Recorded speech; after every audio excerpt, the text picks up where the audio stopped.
YouTube Ozic going the Goat House is back with an updated 2-round NFL mock draft. Got a big trade as well. Kind of going through the recent buzz. Some of the buzz involved in this mock. Not going to believe all of it, of course. It's never all accurate, but excited about this mock. Excited about our position ranking videos. Those are starting to come out as well. Going to go through every position. We'll be covering the NFL draft during it as well. So join us. Important links pinned in the comments. Caleb Williams of the Bears. Don't plan on changing this. Going to keep that. Nice little addition by the graphics guy. Getting a little picture of the prospects up there. But yeah, I mean, I like Drake May. If the Bears are gonna go off the wall and shock everyone, I do think Drake May is worthy of the pick. He does need a little bit more developing, perhaps, and the Bears have been struggling with that, I suppose. I think Caleb Williams he needs developing as well, but I think he could be solid for them. At least he should be right away. So that is the pick there still. Second pick, I still got Drake May. I've always had this. A lot of people think Jaden Daniels. And maybe more people think that after the pro days, as well. So it's possible. I just don't see. I don't know. I turn on the tape with May and Williams, and I think they're clearly the top two compared to the rest of them. I don't really see. I don't really see how you can have Daniels ahead of May. Daniels is very, very talented. Statistically, he had a much better college football season. Just love Drake May's upside. He had a rough offensive line in North Carolina, too, and he's getting the ball out. He's actually pretty quick to react against pressure. The processing speed is very solid against pressure. I like that he's your prototype size with a strong arm, good build. I think he could fit very well in Kingsbury's offense. So I'm going to stick with this, even though there is some buzz about Jaden Daniels, a lot of buzz. I'm just not buying into that one. Third pick where it gets interesting. I had it last mock we did. That's the good thing. You can go back to the most recent mock, and it's still pretty valid. I had the Patriots trading back. That's kind of the two scenarios for the Patriots. Trading back because they're more than a quarterback away, and the question is Jaden Daniels worth the top 3 pick? I mean, incredible season. He's super talented. He's smart. I love that about him. He's smart. The negatives we talked about in the quarterback, prospect video, but definitely a thin frame. You can't really take those hits at the NFL level. A lot of time wants to run rather than going to a second or third read. For me, I would be, I don't want to pass on elite talent. I don't think Daniels is elite talent, but there is elite talent up there, with some of those receivers or possibly Joe Alt. So could they go that route? Could they trade back? Could they get multiple of those guys? I'm starting to lean, if Drake May's there, I take Drake May. Let's get that out of the way. But so that's where this becomes very interesting. But it just really sounds like Daniels will be a top 3 pick. So I'm going to mock that. But I do think trading back is an option. We talk about, I don't think the receiver, like what if they stayed put at 3 and they took Marvin Harrison Jr. and Malik Neighbors? Like I don't think that would completely floor a lot of people. And there are some people in their minds, like the Patriots taking a quarterback, whether it's Daniels or May. So it surprised those people. But I think the surprising pick that actually wouldn't completely shock me would be Joe Alt. I think it's a possibility. Could they look to move back a little bit? Worry about the Chargers, the Titans, pick 5 and pick 7. But, it feels like those top 3 quarterbacks are going to go in the top 3, so that's what I am mocking in this updated mock. Number 4, I'm going to go Malik Neighbors. A lot of buzz about him after the pro day, and he's a do-it-all type of guy. He can align in the slot or align outside. He can catch the ball underneath or downfield. He's incredible after the catch. Freak athlete, 42-inch vert the pro day, ran in the 4.3s. Marvin Harrison Jr. not really, not doing any of the workouts. Combine, pro day. I thought he was much better in he had CJ Stroud in 2022, but much better then than in 2023. But does he need that? I mean, he's still really solid this past year. So there's just some small questions that could have people take Malik Neighbors, and you keep hearing from legitimate people, don't be surprised if Neighbors is the first receiver. Don't be surprised. So we'll kind of believe that buzz for now. So I will mock the Cardinals getting Malik Neighbors. They could trade back, but man, what's your biggest need? Receiver, and I don't believe in passing on elite talent. Boom. Elite talent at receiver right here. How could you pass on it? If they trade back and somehow still get one of those top 3 receivers, then I'd probably give them an A+ for it. Ballsy move. Depends on where they trade back to. Now, here's our trade. The Chargers and the Vikings, a lot of buzz about the Chargers moving back. The Vikings trade with Jim Harbaugh and get Jim Harbaugh's guy in J.J. McCarthy. Yeah, it's a little tricky because it feels like because the Vikings traded for another first-round pick, they could be moving on. I'd say not necessarily. That was pretty good value they got. They could just maybe they like that value. Maybe they feel like they can get a quarterback at 11, get a quarterback at 23. If they don't, one of those guys that are kind of fringe first-round guys, they get the fifth-year option. So I think people are saying it's pretty much a lock they trade up. I wouldn't say it's a lock, but it is kind of likely, it feels like, and it sounds like they like J.J. McCarthy. Too much, a little too much. It's almost like it's got to be smoke because it's so obvious, but sometimes things stay true and sometimes they're just smoke. So it does seem like a good fit. It's getting a lot of comparisons to, maybe maybe more athletic Kirk Cousins. And that was the Vikings' former quarterback there. I don't know if I'm in love with that comparison, but I guess I can see it. I see a little bit of Purdy and Derek Carr, a little maybe more athletic than both. I mean, Purdy's pretty sneaky athletic, but so the Vikings go up to 5. Chargers maybe need more picks. They gathered some more picks. Again, the team that could grab an elite offensive lineman or receiver up here, so why not? But they do get 11 and 23. According to the trade value chart, the Chargers get much more value, but value increases every year for going up, especially if you're going up for a quarterback. So I do think 11 and 23 would probably be the case here. So the Vikings get their quarterback, and then does he sit for a year behind Darnold? Does he play right away? I guess that would be the big question for the rest of the offseason. I'd say probably start Darnold. But I don't know. I don't love, unless they're sitting behind, a really good quarterback. But we'll see. That we're not going to debate that right now. But yeah, I had the Vikings trading up to 3 with the Patriots last time in the last video, which is still, I would recommend checking that out. A little bit different scenario that is also realistic. So that one's still pretty valid. The 6th pick, then we got the Giants getting Marvin Harrison Jr. because Malik Neighbors went 4 and because there was a trade at 5. That's what I think the Giants are doing. And they very well could take a quarterback. They could want a quarterback because maybe Daniel Jones isn't fully healthy. But deep down, I'm believing that they are bluffing. They want a team. They want this scenario to happen. They want the Vikings or the Broncos, whoever, to trade up ahead of them and take a quarterback, because what did that just do? It made an extra receiver drop. You don't have 2 receivers off the board. You have 1. Marvin Harrison Jr., which would be perfect for them. They need a legit outside receiver. They haven't had one in so long, like a really solid one, and they get one here in Marvin Harrison Jr. And again, he could be off the board with the Cardinals. It's very possible. And it could be Neighbors or Odunze. I honestly would like Odunze a little bit better over Neighbors for specifically the Giants. I think all those guys are close enough in grade, but they're a little different. They're all a little different, but yeah, don't see this much in mocks, but you see it could be very realistic with that trade, that's why I think the Giants are trying to do. I think this is exactly what they're trying to do here. Could be wrong. The draft's always full of surprises, but this would be fantastic for them. I did like Marvin Harrison a little bit better in 2022 over 2023. Did have Stroud then. Wish he did some of his workouts, at least at his pro day. But a fantastic receiver, obviously, can run routes, can catch the ball very well, can high point the ball, and then pretty athletic. So good one for the Giants here. And then pick 7, the Titans go with Joe Alt. We'll rank our tackles, but I think Joe Alt is definitely at the top. I think most people agree, but I think there's even more of a gap. We talk about some of the other guys. I like Latham a lot, maybe a little higher on him than most people. But Alt would be a lot quicker. The foot quickness a lot better to handle the athletic pass rushers.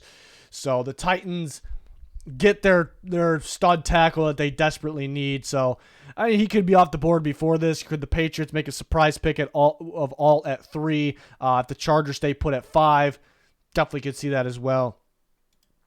But it feels like the Titans will take a lineman here at 7. Pick 8, switching it up a little bit. Had Dallas Turner last couple of times, but Latu getting a lot of buzz recently. A lot of buzz. Some teams have him as their pass rusher 1. I mean, he's not the lengthiest dude on the planet, and he's not the freakiest athlete, but he's long enough. He's athletic enough. The guy just balls out. He just balls out. He gets after the quarterback. He makes plays. He gets his hands on the ball. He can drop in coverage.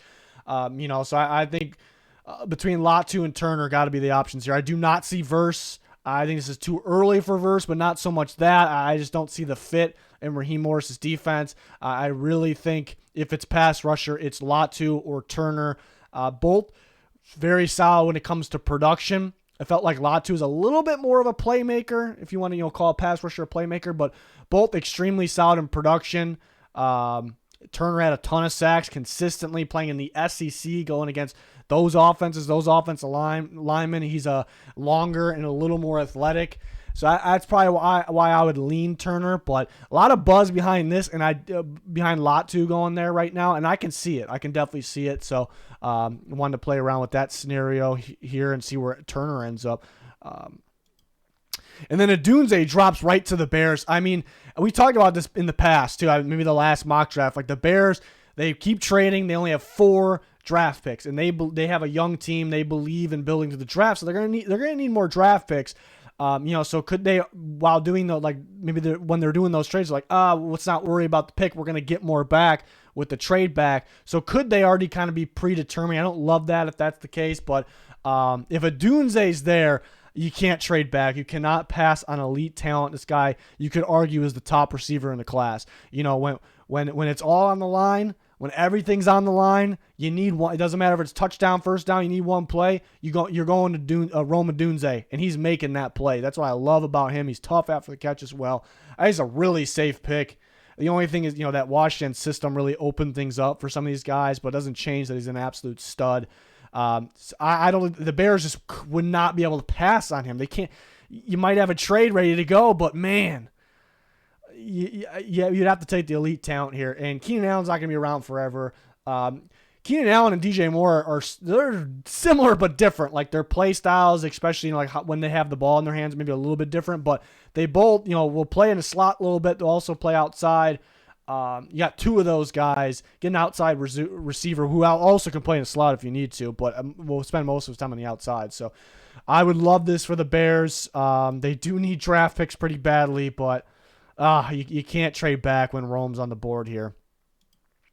10, the Jets go Brock Bowers. Would be so fun with Aaron Rodgers. You're really collecting weapons at that point. I know Conklin's pretty good, but they're different. Conklin's pretty good route runner. I mean, he's almost like a big receiver.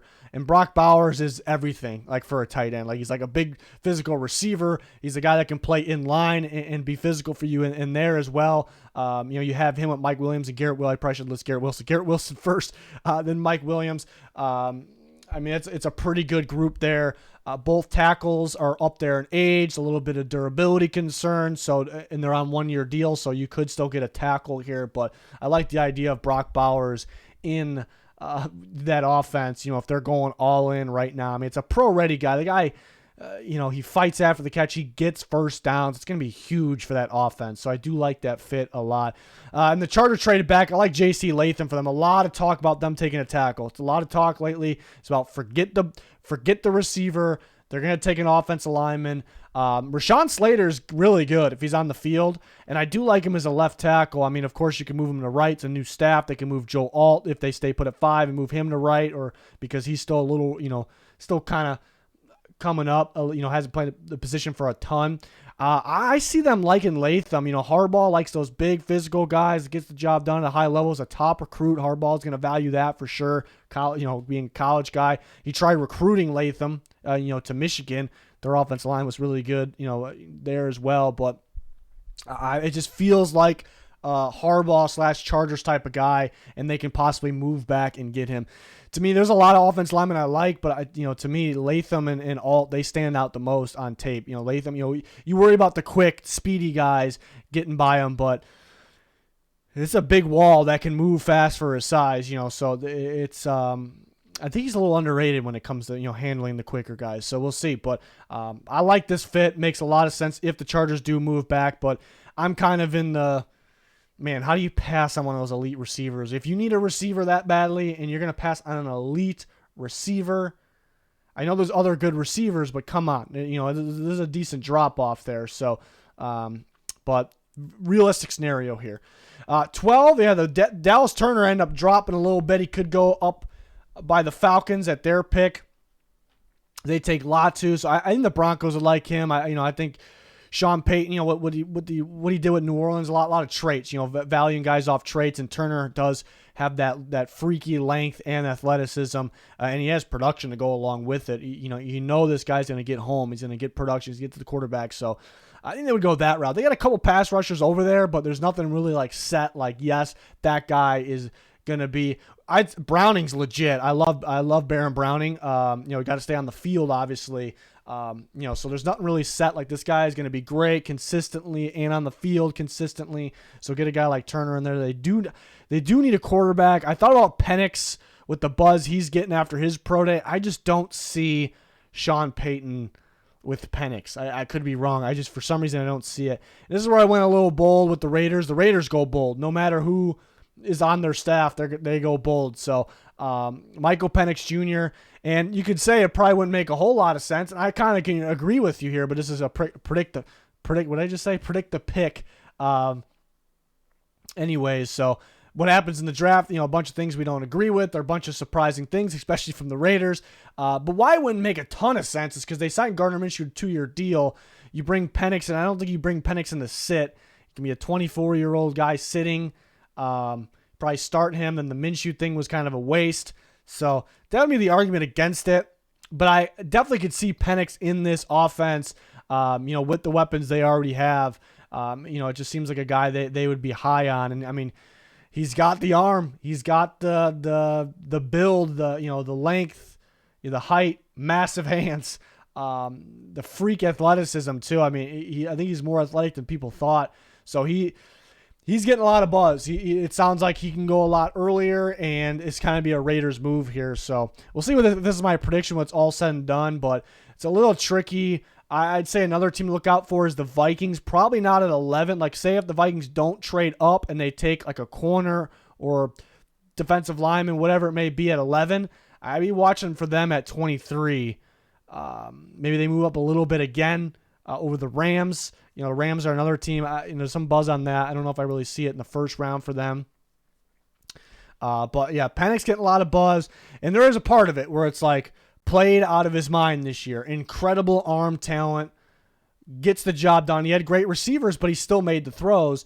Athletic, doesn't get sacked a ton, which I know he had a good offensive line, but he doesn't take sacks. You know, that's a problem for some quarterbacks.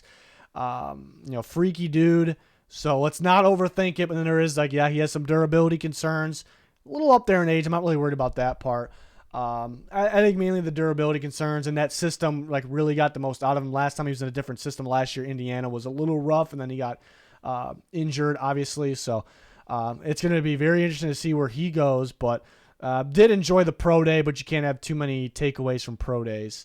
You can have a little bit. 14, the Saints go Talise Fuaga, Oregon State right tackle. It sounds like Ryan Ramczyk will be out for maybe this year because of, an injury. They're a little worried about that. And they kind of need a tackle as it is. So you get Fuaga, who's a stud. He can plug and play, start at right tackle. If Ramczyk ever comes back, or when he comes back, you could find a way to play both of them. They're good enough. But, I mean, if he's like set to miss longer, long term, you worry about the future for Ryan Ramczyk, which is unfortunate because he's a hell of a tackle. So it feels like the Saints badly need a tackle. If they're targeting a specific guy, maybe they move up. We talk about the Bears at 9, possibly moving back. If Joe Alt is gone from the Titans at 7, do they move back? Talk about the Patriots, Cardinals, and Chargers moving back. I don't think they move back this far. We'll see. But right now, Fuaga does make a lot of sense for the Saints. 15, Arnold or Mitchell or pass rusher for the Colts. Go Mitchell. He's getting a lot of buzz, possibly being corner one. I don't think there's going to be a team out there that has somebody other than Mitchell or Arnold as cornerback one. Could there be someone having McKinstry or Wiggins? Maybe. I don't really see it. Speaking of Wiggins, I think Gus Bradley and the Colts, I think they would like Wiggins. It's a little bold to say. I think this is too early for Wiggins, but a team that could trade back, and if they traded back, I'd be watching for, pass rusher could be a possibility, but I'd be watching for Nate Wiggins. I think he would fit that cover 3 defense. But sitting here, Mitchell getting a lot of buzz. It's a big-time playmaker, lit it up in the pre-draft process. So we've mocked this one before. I think that makes some sense there. 16, I've had this before too. Troy Fautanu from Washington. Familiar coaches from the Washington staff on the Seahawks now. Could they take Penix if he's there? I would say yeah, but they traded for Howell, and that's kind of like let's get a guy that probably could be the future. And we have Geno, so and I think Fatanu, being there and them being, they probably put him at guard, which he has a lot of upside at guard. I do like his play at tackle, but you got that fit there, and it makes the offensive line better, so it does make sense. But could they be sneaky when it comes to Penix? 17, yeah, Terrion Arnold drops right to the Jags. I was thinking maybe I could go receiver for the Jags because they lost Calvin Ridley. They did get Gabe Davis, but you still need a guy with, another guy in there. But Arnold ended up making it to here. It's a steal of a pick. Add him with Tyson Campbell under that Ryan Nielsen defense.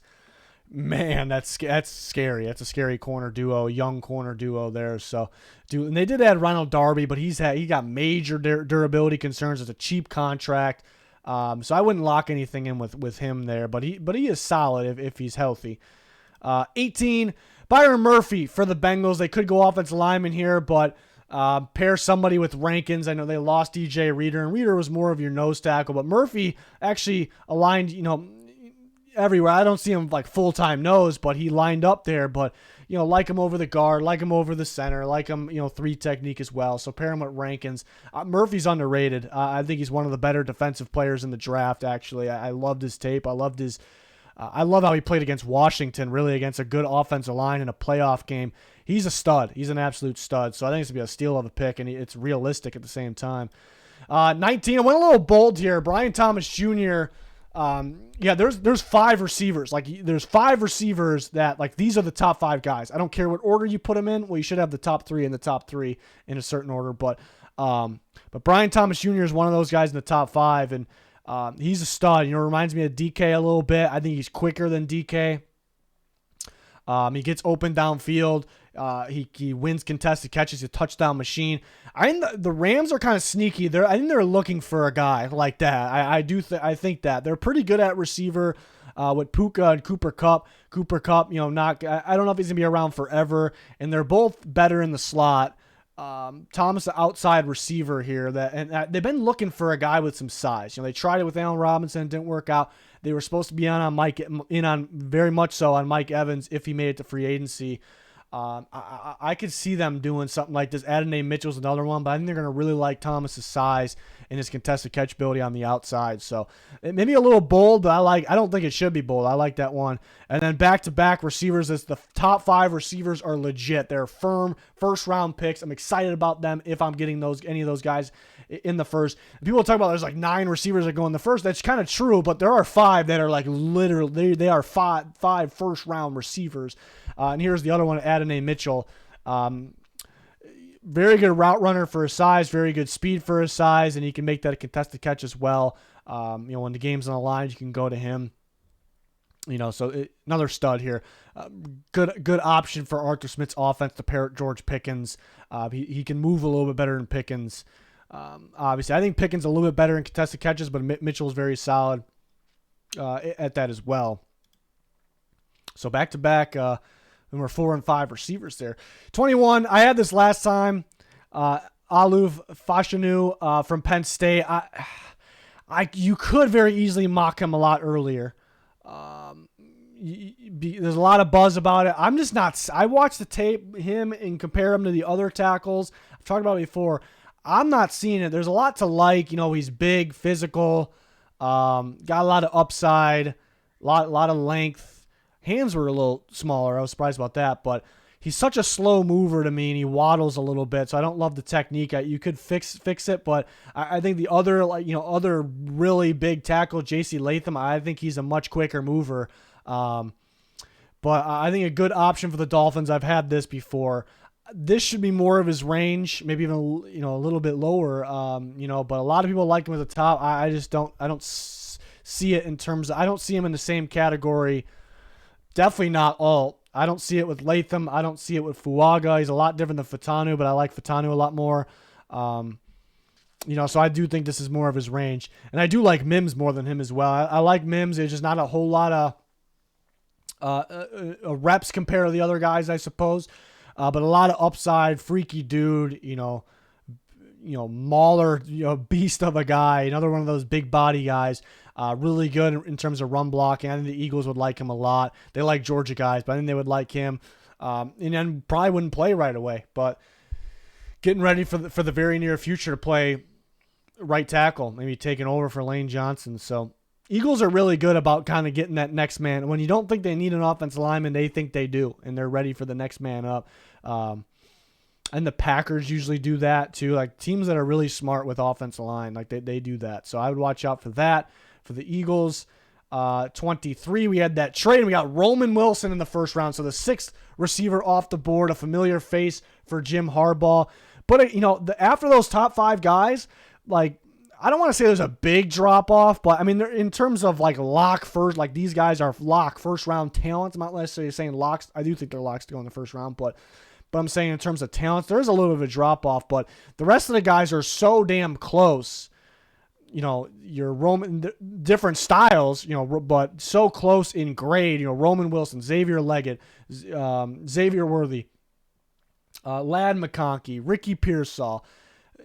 The other Washington receivers, Polk and McMillan, they're all so close, that any of them, they can come off the board in any order. And you have Roman Wilson who, 1 second it's like, God, he's not as flashy as some of these other guys below him that haven't gotten mocks yet, but he sure gets the job done. Like he gets open and he catches the ball. And that's kind of what you're looking for with receivers. He consistently gets open, he catches the ball, you can put him in a slot, you can play outside as well. Familiar with Harbaugh, he's going to like him.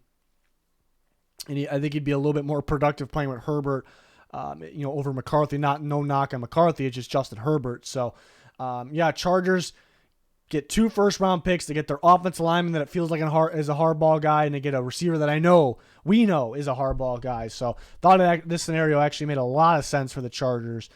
24, Graham Barton, who I got the chance to watch him a bit more recently. I like Graham Barton a lot. He played well at tackle. I mean, I like him at tackle. He's a little lacking on the length side. He's kind of like Peter Skoronski last year, where it's like he's such a good tackle. I mean, Skoronski was better tackle than Barton for sure. But he went a lot earlier and he played guard. But short arms, you got to put him at guard. Barton actually has slightly longer arms, if I'm not mistaken. I like this tape at tackle. A lot of talk about him playing center, because before tackle he played center and he was pretty good there. The Cowboys do need a new center. But, man, I see a lot of upside at guard. But the point is he can play all 3 of those positions. All 5, I guess, if you want to call it that, on the offense line. I think the Cowboys would like that a lot. A big reason they like Tyler Smith, because we put him at tackle, we put him at guard, he's going to be really good either way. So they kind of could use all the above there. They can use that help. So it just feels like a Cowboys guy here. Mike McCarthy, Jerry Jones, it feels like a Cowboys guy. So I really like this fit here at 24. It's about his range. At one point, I did think, maybe he's an early second, but that's what the tape's all about, and watching more of it, not just going off the first couple games you saw. You go back, a few months ago, I watched, one snap or every snap of like 1 or 2 games from a guy like this, and I watch more like today, a couple days ago, and it's like, okay. Like I don't know exactly where. We'll know where he's gonna play when a team takes him. A team takes him, I'm gonna feel pretty good on where he's gonna play. But he's a baller. He's a baller. So I like Graham Barton a lot. And that's the difference between Jax Powers Johnson. It's like, if we're talking strictly center, like Barton's got a lot of upside there. He played it there. He could be better than him, but I like Jax Powers Johnson a little bit more. But talking about a ball player that can fill in for you or start at tackle or guard as well. Maybe we're going to be a little higher on Barton on our board than JPJ. So, interesting right there. 25, Edgerrin Cooper for the Packers. They definitely need another linebacker to pair with Quay Walker. I have a feeling they're going to blitz a little bit more. And really, it's tough to say right now. New defensive coordinator. They're bringing Xavier McKinney as a do-it-all safety. It's a guy that, you can run a lot of man coverage with. You can run cover 0 with, which is going to involve a little blitzing. You can blitz him himself, and they paid him a lot of money. They had to have that guy. So I'm going to take it that they're going to run some cover 0, a little bit of it, man coverage. They're going to blitz their linebackers, and I think Walker has a lot of upside doing that. But Cooper is really good at doing that. You can even put him off the edge at times if you want. Just a freaky athlete. He should be the first linebacker taken. There's some other linebackers that are sneaky that I like, but so this makes some sense for the Packers if they are planning to go that route. Chop Robinson for the Bucks. Yeah, tough one to mock. I think he could go a lot earlier in this. I love the explosive get off from Robinson. He's lacking production. He made more of an impact in the production though. If you watch him on tape, he's gonna be more productive in the NFL. Bucks could use another pass rusher here, so just too good to pass at this point. And I still have Verse up on the board. Man, he can go a lot earlier. He can go up around the top 10. I think that's too early for me. I'm not a huge Verse guy. He's very talented. I like that he's physical, athletic. He shows up in big moments. He's a little tight. He has more than one move, but that's kind of what is in his arsenal. Like what he's really good at is a lot of bull rush. So I honestly think this should be more of his range. Like I would like this pick down here if it's in the mid, a little earlier, like a middle of first. I'm like, all right, solid. If it's earlier, where some people are talking, I'm not gonna love the pick, but a good player.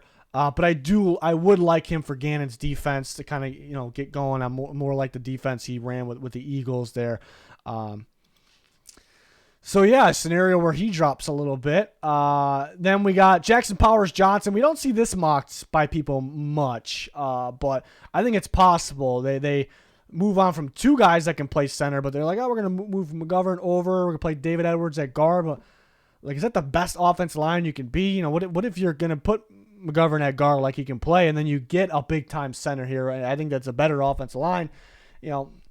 Not in love with taking a center first round, but you're late first round here, and he's a sure thing, a really solid center, and I wouldn't put it past him to play guard. Based on what I saw at the Senior Bowl, like one-on-ones, kind of like guard alignment, he looked really good.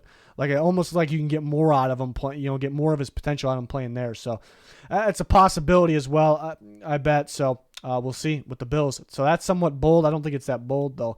Lions go Kool-Aid McKinstry.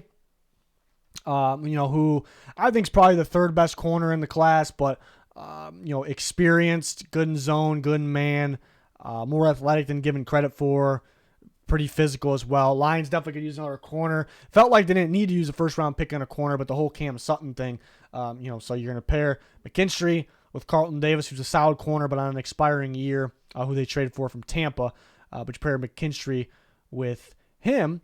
Next, Xavier Worthy. I had this last time. It's just their type of receiver here. They need offensive linemen pretty bad. I think they're going to really like Graham Barton for playing him at guard and then being able to put him at tackle if you need him to. But he's off the board. And they would like Mims a lot. He's off the board. Those are possibilities. But Worthy, they would like, big play guy. I liked him better his earlier years at Texas, but we know he's got that in him. He's got that elite speed. He's got that big playability. He has some drops, so that's a little bit of a concern. Flowers had some drops as well. So, but Worthy was kind of just a go or a screen or an end around. So that it's risky taking those guys because they're kind of limited. There's been always those receivers that totally different receiver, but Quentin Johnson was a similar flaw for me. Like TCU put him on one side of the field and he kind of did one thing all game. So. Jalen Rager's another one at TCU, and he kind of like Worthy, just a speedy guy that went deep. Or I do think he's a little bit more than that. I think he showed that earlier in his career at Texas, so I'm going to bank on that. Big play, elite speed. This would be a solid pick for the Ravens. 31, Johnny Newton, Illinois defensive lineman. Maybe not the Niners' biggest need, but they could use another guy in there. They did trade from Malik Collins. I love that trade. He's got 2 years left in this deal. Are they going to have him for both years? I don't see why not. But get another piece in there that just a really good pass rusher from the interior. Armstead. I definitely think they're going to be looking for another guy like that. Wouldn't put him past him to line him up, over the tackle. You maybe use him like they used Armstead.